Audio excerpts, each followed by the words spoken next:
This is the Archangel 2210 and FrannyPoppinsPoet. here to give you our top 10 Disney heroines of all time. Now to start off, we're going to talk about 10 of them. I'm going to give you about 3 minutes each about each girl. We'll try to keep it under our half hour. We'll try our best.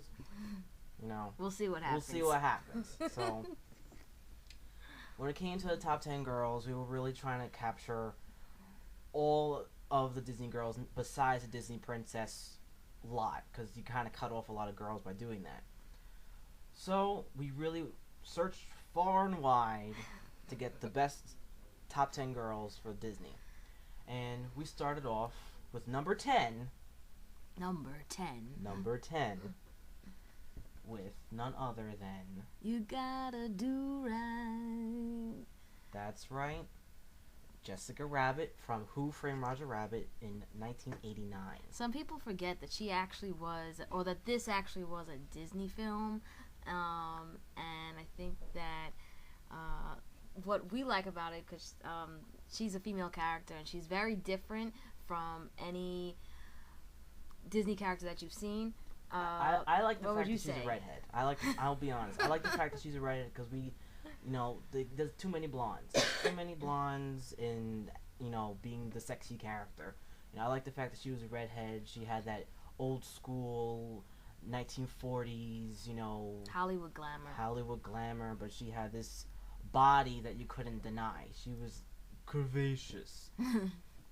And it's a great film. I haven't done a review of it, but this is just like, go out and just buy the film. It's a good film, great animation, and I like the whole animated and meets movie. That was one of the interlocks really nicely. That was one of the movies that started that whole that whole genre off, and it's a well written film. It's a great animated film. She's a great animated character, and there's a lot of different things that she is kind of like a focal point in the story, because there's a lot that goes on in the story, and it is animation, it is fun, but she is a great character, and a lot of people overlook her as a character, I think. Yeah, and she's not just Roger Rabbit's wife. Right. She is her own character. She is her own independent, woman. Different. She's mysterious, and she's sexy, and she's independent, and she's got a lot of different trouble, you could say, and I think that's kind of what, she's definitely sexy and she's definitely cool, and I think that people might be reminded, people might think of Marilyn Monroe when you think of her, when you look at her. She kind of has that, and her being a redhead is like she's fiery and impulsive, and you never know what she's going to do next. But she's kind of one of those characters that a lot like Betty Boop, where she's kind of like still very popular. Betty Boop actually makes an appearance in Who Framed Roger Rabbit. Yes, I know that. I know. One of my favorite characters. I love her. A small little cameo, and it was actually by the original voice actors that did the voice of Betty Boop from the old cartoons. And I really like the whole scene where it's like when they first introduce her and you see Betty Boop, and she's like, cigarettes. Yeah. And boop boop be-doo. Very funny. I like that very character. Cool.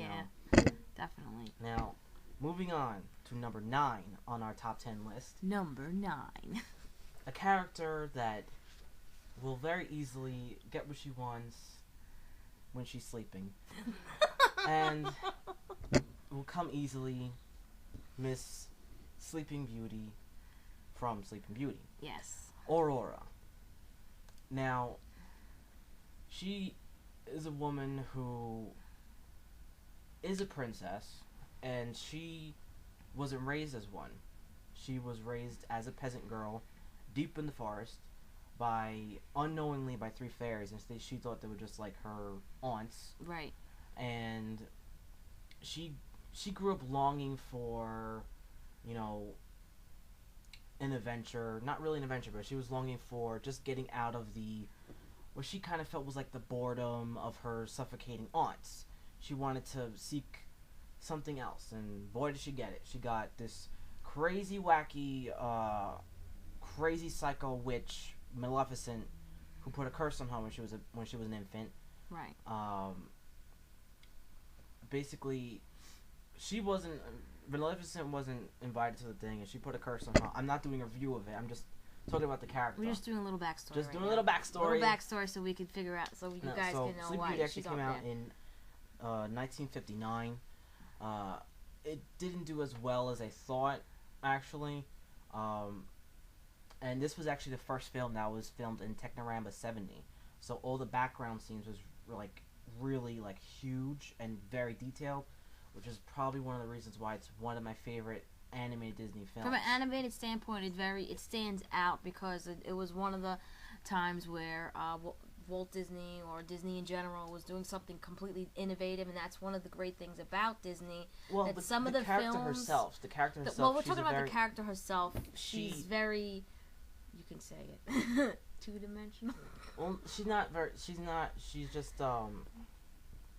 She's not. She doesn't have a lot to do in the film. She's not because she's basically sleeping. A sleeper. She's Sleeping Beauty. Right. So she's only in the film for about 15 minutes. She's not really doing much. And Prince Philip is mainly doing most of the rescuing, getting her out of the thorns and everything. Which is why she's towards the bottom of our list. But she's up there because she's one of. I really like the story that she's in. I would say that she's a classic damsel in distress because she is basically sleeping throughout the whole. That's why I think it's like the classic Disney fairy tale. Yeah, so she's like basically the classic damsel in distress where basically something happened to her. We all know the story of Sleeping Beauty, and she slept, and she can only be awakened by true love. Originally supposed to be sleeping for 100 years, right? But they had to change that. Moving on to our number 8. Number 8. In 1939, this one had to move in with 7 other dudes that she didn't want. She had to go with, but Snow White and the 7 Dwarfs. Now, this is actually Franny Poppins' favorite. She loves Snow White. It is one of my favorites. I like Snow White, but she's not my top favorite. She's one of my favorites because, one, she's brunette. Secondly, because it was the first animated feature film that Disney ever did. So first animated feature film in general. Right. So I think that Disney, just animation in general, there was, even though they didn't realize it, there was kind of like a standard that they were going to uphold with this film. And everyone went out to see that. And people don't even realize that. The great thing about this character is that it created the imagery of the poison apple, and this guy that all started for like the poison apple, the don't trust, basically kind of don't trust strangers type of thing, kind of don't be so trustworthy to people you really don't know type of story, and be careful because the Snow White's a very doe-eyed and hopeful and naive type of character. She wants to see the good in people, right? Because she herself is innocent and young and beautiful, and she wants to see the best in people. And even her voice, the way they did her voice, I think, just her as a character, the way she's she very looks, childlike. She kind of has like a very Betty Boop look to her, she has a very even the way she, she's very kind of her voice is very innocent. There's a sheer innocence from her. I think it stems from her age, because she is supposed to be quite young. A lot of the Disney princesses are. And also, her being, living with her stepmother and everything. A lot of Disney princesses have that too. But she just still has just this, like you said, I think one of the good things about her is that she's just very hopeful no matter what. And she works with whatever she has. She herself has to deal with a dysfunctional family of having a stepmother that wants to kill her. So, that's what I find kind of funny about this story. So, but there is always a happy ending, and there was a happy ending. But regardless, she had to deal with a vain stepmother that was jealous about her beauty and everything. So, dysfunctional family put on a whole nother level. I kind of liked all the little dwarfs that kind of almost steal the show. The 7 other little characters that are in there that almost count as one character because there's, so many of them. But this was actually one of the films that didn't actually have, a fairy godmother or something assisting her. Oh, that's true. But she kind of had to do it on her own, which was kind of like a great thing. Some powers against her, but not with her. Moving on to number 7, number 7. We went to Wonderland with this young blonde girl. Yes. In 1951, Alice in Wonderland. Yes. Now, I actually really like Alice as a character, the story, and I really like the way Disney portrayed her. she was naive, curious, but she wasn't. Curiouser and curiouser. She had this, like, hunger for curiosity. Dangerous hunger for curiosity, mind you, because it got her into tons of trouble. Right. But it's that curiosity that made her very relatable and interesting. Because we've all been curious about venturing on to certain things that, like, oh, should I go here? No. So we could all relate to, and you know, of course, some people translate, oh no, it's an acid trip, but this all the don't read into that. It's just about, you know, Alice in Wonderland, Alice getting caught up into this world of wonder, and her meeting all these creatures, and her meeting. I just really like the character. What do you have to say about it? I personally think it's a lot like, I never really thought of it, but until now, it's a lot like Wizard of Oz. Yeah. So, and Wizard of Oz did come out in 1939, so it's kind of like a little bit of paying homage to that. The stories themselves are very similar. So I think it's a lot like that, where she's kind of like, a lot of the princesses or characters are like that, female characters, where they're kind of bored with their life, and they crave adventure, and they want something else, and they want something, and what I like about this is that she's very young. She is a child. So... you know, and she's very like, I want to do this, and I don't want to just sit and read and drink tea. The great thing about Alice, what I like about her, well, that's what I like about her, but it gets her in trouble. Alice in Wonderland, it's not a romance. No, unlike it's the not. other That's ones. true. Yeah.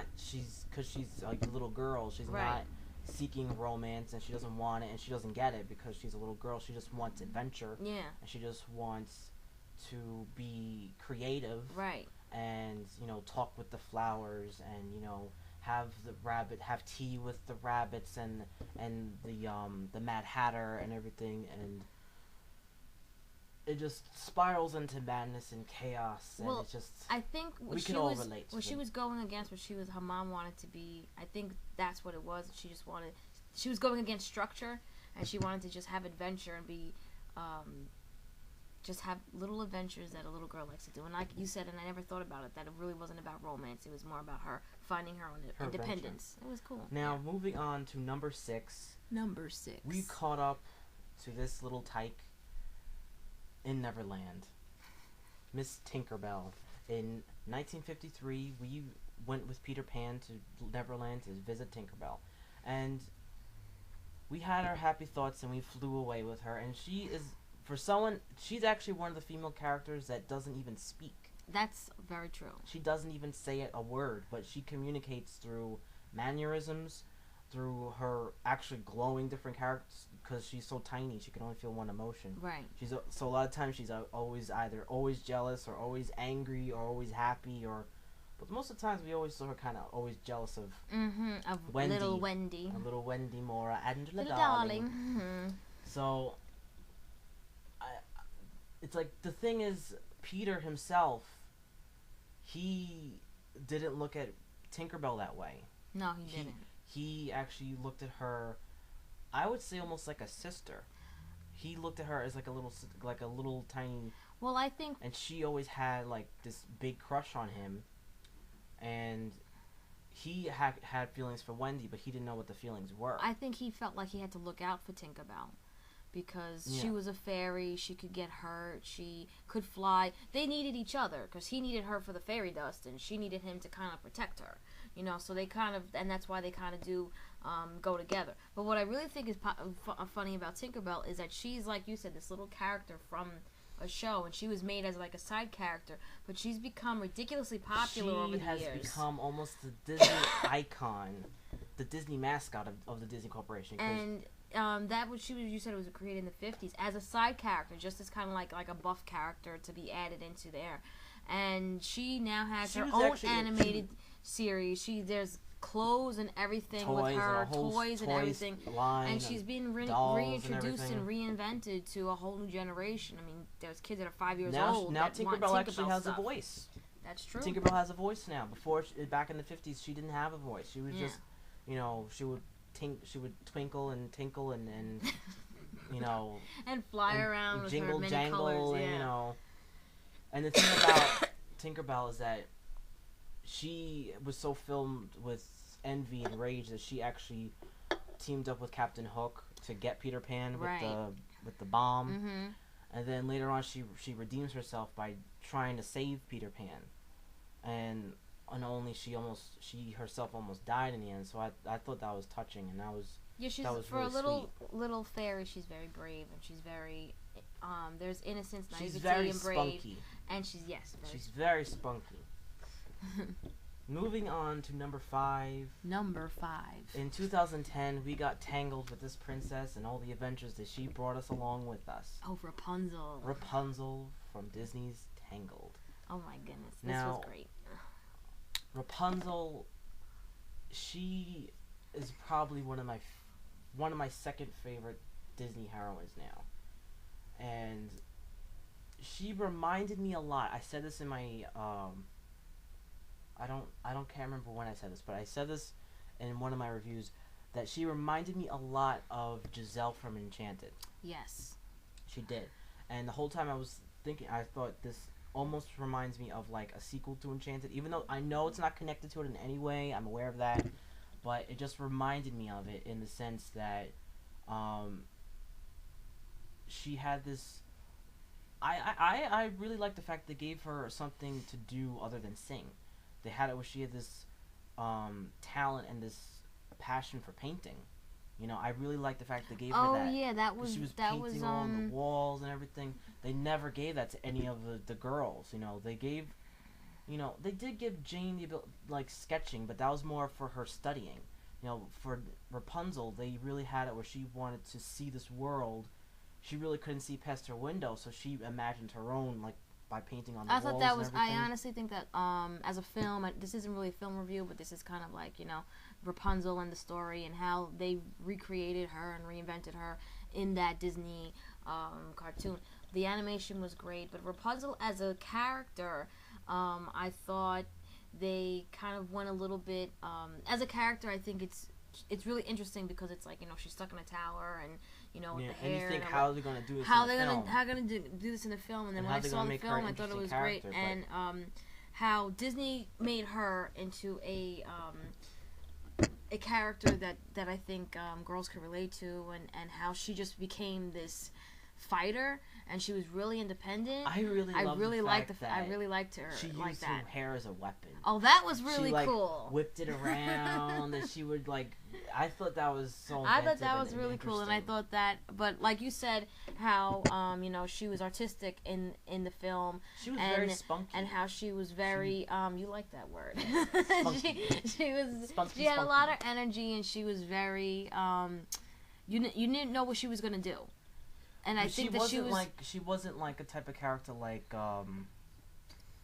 where she always wanted to like fight someone. I'm not saying she was like, you know, fighting someone. So she was like someone. She was like joyful and sweet and innocent, but she had this urge in her where there was something she wanted to see past the window in her world. What I liked about her is that she knew how to pick and choose her battles. When she really had to stand up for herself, she did. And standing up for someone like number 4, Jasmine from 1992's Aladdin.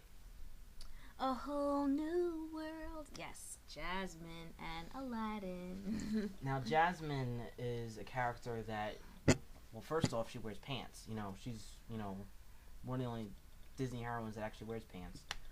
And she, for someone that's like, she's basically lived in the castle all her life. She's from a different culture. I think that's also a great thing that Disney did. They introduced a totally different culture to she's actually like the Disney audience. One of the characters besides another one that she actually shows like probably the most skin. That's true. She just wears. I never thought of that. Like top, the fact that she's she's like, you know, that culture wouldn't really go for that. I know technically they wouldn't, but this is a Disney film. But I like the fact that Disney introduced a different culture. That's one of the things that they did in the 90s a lot, where they kind of stepped outside of just. And it was more of a melting pot. American, and they kind of, you know, said, oh, let's see what else is out there that our audience can relate to, and that's really a true. She really is a true heroine. More than people believe, because she fought against her own culture. She fought against what she wasn't what afraid. she was supposed to do, really wasn't afraid which was to fight. wasn't it supposed to be pre-arranged marriage in the movie, or Yeah, she was supposed to be arranged to get married before her next birthday. I don't know if she was supposed to be like 16 something or 17. like that. Yeah. They didn't really say her age, so I can't remember. And then she followed her heart. She said, "Oh, I want to get married for love." Right. You know, she really stood her ground with that, and she fell for someone who was not being completely honest to who he was. But in the end, he did tell the truth, and that it did work out that they were able to be together. Once he told the truth about himself, and he wasn't like lying anymore. So, her as a character, I really like the fact that she was a fighter. She really wanted to fight for what she believed in, and she actually really became her own character. Right. The movie really wasn't about her; it was more about the male character, and she actually almost stole the show. Right. She really became, a staple in the Disney princess cluster. But I like the fact that Aladdin and her, like you said, that story, that it was so opposite. Where I think, correct me if I'm wrong, but in the past it was always like the prince. This is the first time she's the princess and he's like the pauper, and like they fall in love and they make it work. Yeah. So I think that that's really how it shows a true example of love. Like love, like number 3's choice. Number 3. Cinderella. In 1950, Cinderella was basically captivating audiences everywhere. Now, this princess, you think, oh, Cinderella, she's just washing dishes and sweeping the floors, and then eventually she gets her prince. It's actually a little bit more than that. She actually, she took a lot of stuff from her stepmother and her stepsisters. Oh, they were so rude. They were mean. They were rude. She could have been. Listen, you could make your own breakfast. She could have been. You could make your own breakfast. And you could clean your own clothes, and you could do your own thing. I ain't doing this stuff no more. She was like, I'm hoping for something better to happen. I'm hoping for. Well, in that story, was that was her stepmother and her stepmother and her stepsister